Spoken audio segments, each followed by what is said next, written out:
ادھار محبت کی کینچی ہے، یہ تو جگہ جگہ لکھا ہوتا ہے، بہت جگہ پر لوگ کچھ شریر بھی ہوتے ہیں، وہ لگتے ہیں کہ کشمیر کی آزادی تک ادھار بند ہے۔ تو ویسے تو آج کشمیر میں بھی ایک تماشا ہو رہا ہے، موضوع سے ہٹ جائیں گے، لیکن بہرحال ادھار اگر کسی کو دے دیا ہے تو وہ کینچی ہوگی، اس کا مطلب ہے اچھا والا تعلق جو ہے وہ ختم ہو جاتا ہے، کیونکہ وہ جو دینے والا ہے، جو لیتا ہے، اس کی یہ خواہش ہوتی ہے کہ جیسے میں نے عزت اور احترام کے ساتھ ادائیگی کی ہے ویسے مجھے واپسی بھی ہو جائے۔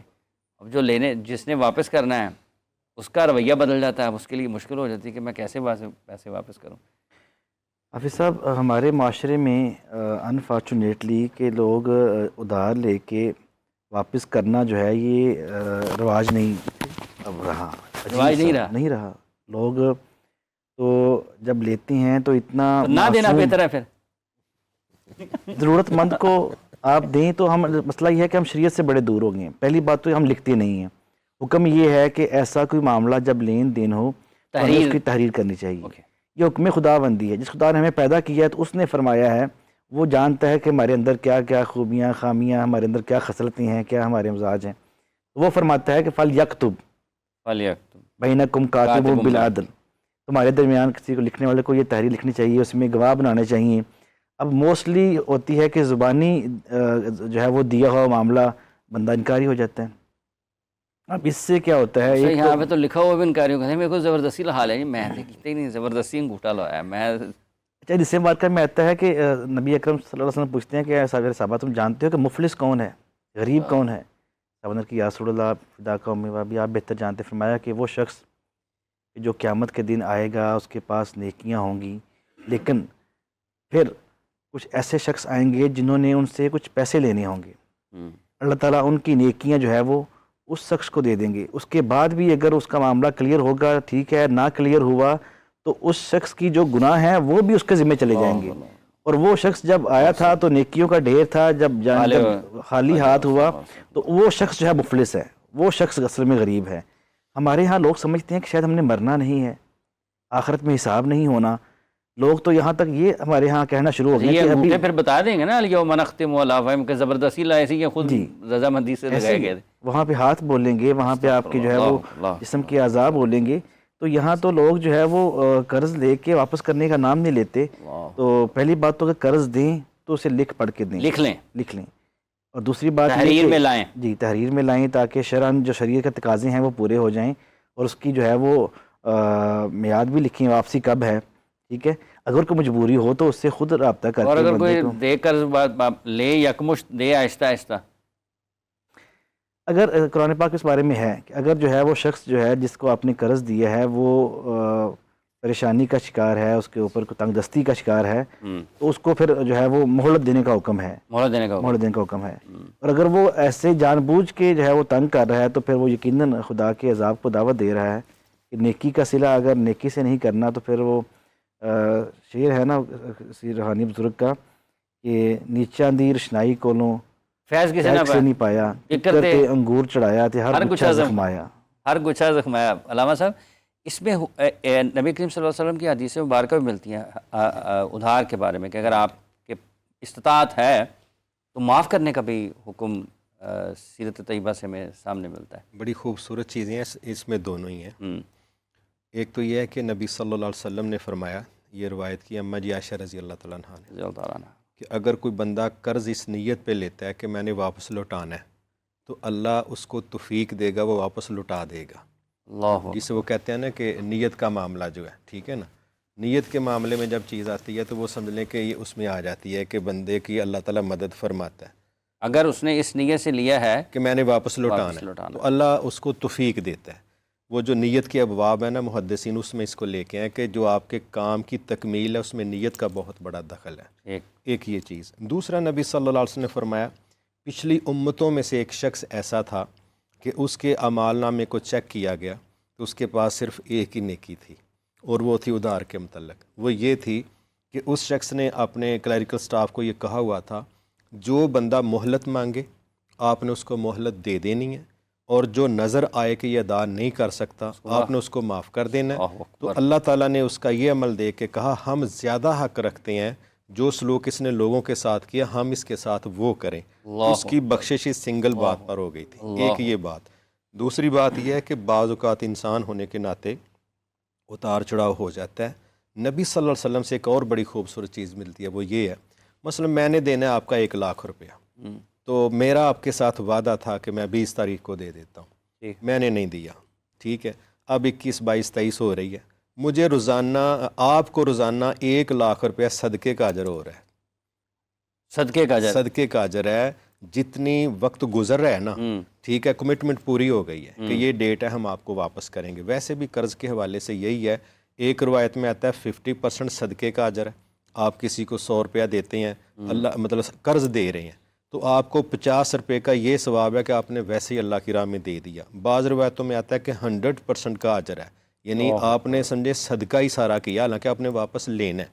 اب اگلی چیز اس میں یہ آ جاتی ہے کہ لینے والے کی نیت ہونی چاہیے میں نے لوٹانا ہے، تاکہ یہ نا یہ جو ہاتھ ہے نا لینے والا یہ کوئی سٹینڈرڈ کا نہیں، ٹھیک ہے، یہ ٹھیک ہے، اور ضرورتیں پڑتی ہیں بندوں کو۔ اگر ہم واپسی کی نیت کریں ایک عزت بھی بچے گی، دوسرا شیخ صاحب جو بتا رہے ہیں کہ قیامت کو نیکیوں والا معاملہ وہ جب دینا پڑے گا پیسوں کی جگہ تو اس کا بھی نقصان ہو سکتا ہے۔ لیکن یہ جو چیز ہے کہ جو بندہ صبر کرتا ہے اس کو بھی اللہ تعالیٰ محروم نہیں کر رہا، اور جو بندہ استطاعت ہونے کے باوجود نہ دینے کی بات کرتا ہے تو صحیح حدیث میں آتا ہے کہ شہید کے تمام گناہ معاف ہیں مگر قرض معاف نہیں۔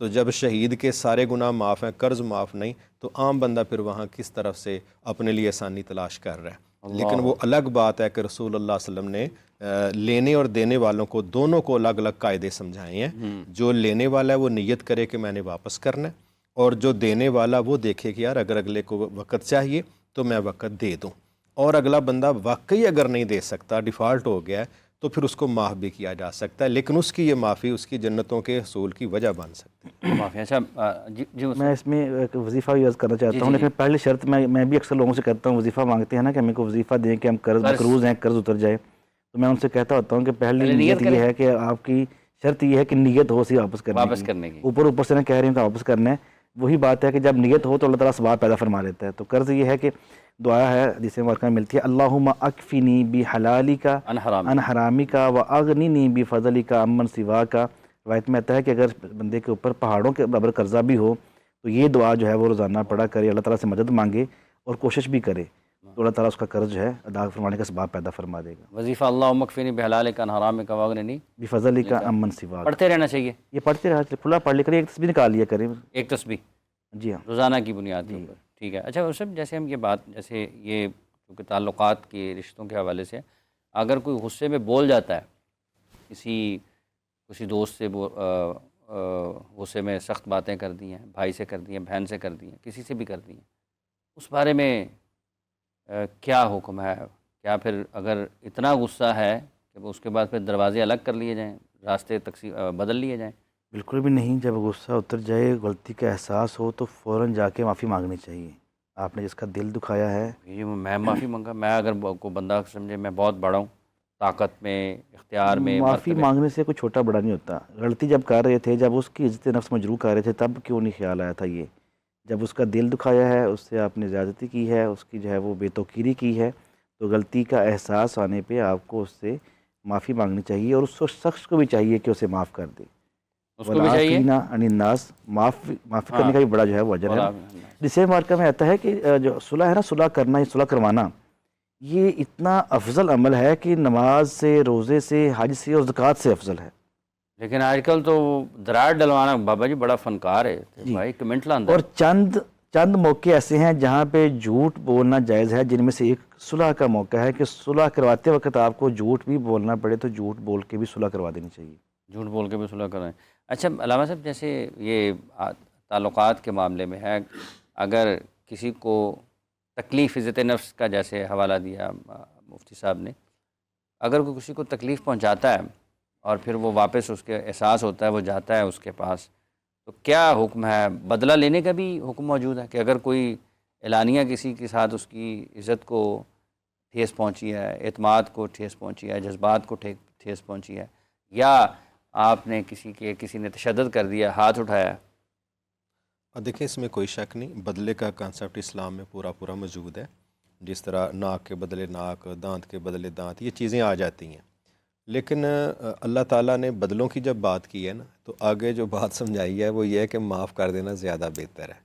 ٹھیک ہے، جب کوئی بندہ سرنڈر کر گیا نا آپ کے سامنے، اب اس سے بڑا میرا خیال آپ کے لیے اور کوئی پلس پوائنٹ نہیں ہے. اگر ہم یہ کہیں جی میں نے 10 بندوں میں اس کو وہی گالیاں دینی ہیں جو اس نے مجھے دی تھی، تو میرا خیال شاید پبلک اس کو پازیٹیو نہ لے، اور جو عزت ہم وصول کرنا چاہ رہے تھے وہ ہماری رول جائے گی. اس لیے جب اگلا بندہ سرنڈر کر گیا کہ جی مجھ سے غلطی ہوئی ہے، آپ نے بدلہ لینا ہے بدلہ لے لیں، معافی دینی ہے معافی دے دو، تو وہاں معافی دینا زیادہ بہتر ہے بجائے اس کے کہ جو 4 گالیاں اس نے دی ہیں وہی ہم دیں. ایک یہ چیز ہے. باقی جس طرح قتل کی بات ہوتی ہے، کچھ اور ایسی چیزیں جس میں ضرب یہ تو ہم نے کافی کیسز سنے بھی ہیں اس معاملے میں. ویسے کیا حکم ہے اگر کسی کی جان چلی گئی ہے؟ دیکھیں جان چلی گئی ہے تو اس میں 3-4 چیزیں آ جاتی ہیں. دیت کا سسٹم اللہ تعالیٰ نے رکھا ہوا ہے، ٹھیک ہے، معافی کا سسٹم اللہ تعالیٰ نے رکھا ہوا ہے، سزا کا سسٹم اللہ تعالیٰ نے رکھا ہوا ہے. تو تینوں آپشنز جس طرح کے چلتے ہیں. ابھی سعودیہ میں آپ نے دیکھا کچھ وقت پہلے وہ جو ایک لڑکا قتل ہو گیا تھا، تو پوری دنیا نے آ کے درخواست کی تھی مقتول بچے کی ماں کو کہ آپ اس کو معاف کر دیں. تو اسٹیٹ کہتی تھی ہم وہی کریں گے جو مدعیہ نے کہنا ہے. تو اس کی ماں نے کہا تھا کہ میں نے دی ہے، تو ان لوگوں نے کہا تھا جو چاہتی ہو آپ لے لیں. لیکن اسٹیٹ کو بھی وہ کہتے تھے کہ آپ اس کو پریشرائز کریں. انہوں نے کہا نہیں، حق اس عورت کا ہے، اس کا بیٹا قتل ہوا ہے، جو وہ کہے گی ہم اس کے پابند ہیں. وہ دیت لے لے، ہم دیت کی بات کریں گے، وہ معاف کر دے معاف کریں گے. اس عورت نے کہا نہیں، میں نے تو قتل کا بدلہ قتل ہی لینا ہے. تو اسٹیٹ اس کے ساتھ کھڑی تھی اور پوری دنیا کے اندر ان کے قانون کی وہ رٹ اور عزت بحال ہوئی کہ ایک عورت کے ساتھ پورا ملک کھڑا ہوا ہے. تو وہ حق جو تھا نا مدعی کو ملتا ہے، جو وہ حق تینوں ہی اس کے پاس ہیں. وہ دیت لینا چاہے، معاف کرنا چاہے، بدلہ لینا چاہے. یہاں پر تو پاکستان میں کوئی دیت کا جب معاملہ ہوتا ہے تو لوگ اس کو بہت مطلب متنازع بھی ہو جاتا ہے. ایک پہلو یہ اور دوسرا کہتے ہیں لو جی نے مرنا لے پیسے لے لیں. اب یہ چند دن پہلے کراچی میں ایک مسئلہ بنا ہے، لیکن حقیقت یہ ہے کہ ہمیں نیگیٹیوٹی سے بھی بچنا چاہیے. اصل میں تاثر بعض اوقات کیسز کا ایسا ہو جاتا ہے کہ جس طرح اس کی ویڈیوز جو وائرل ہوئیں، وہ تاثر یہ تھا کہ جو وہ بہت امیر لوگ ہیں تو انہوں نے قانون کو لفٹ ہی نہیں کروانی، قانون ان کے سامنے وہ تو ریمنڈ ڈیوس بھی تھا سر یہاں، ٹھیک ہے نا. وہ مطلب اس کو پھر اور رنگ سے لیا گیا نا. لیکن وہ جو ایک آزادی ہے نا سوشل میڈیا کی، اس میں پھر جو کسی کے دل میں آتا ہے. لیکن یہ دیت اگر کوئی وصول کرتا ہے تو میں سمجھتا ہوں یہ اسلام کا طریقہ کار ہے، اس پہ تنقید نہیں ہونی چاہیے. تنقید نہیں ہونی چاہیے. کیوں ہو تنقید؟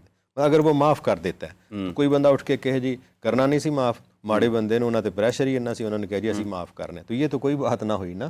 جو اسلام نے حق دیا ہے وہ دیت لینا چاہے دیت. اگر ایک بندہ دیت لے لیتا ہے، کوئی بندہ اٹھ کے کہتا ہے نا منڈا اپنے منڈے دا قتل ویٹ چھڑیا، یہ طریقہ کار تو نہیں ہے نا. یہ سسٹم اب اللہ تعالیٰ دے رہا ہے، تو اللہ تعالیٰ جس کو جو حق دے رہا ہے تو وہ حق لے لے. تو اس میں کسی کو منفی بات نہیں کرنی چاہیے.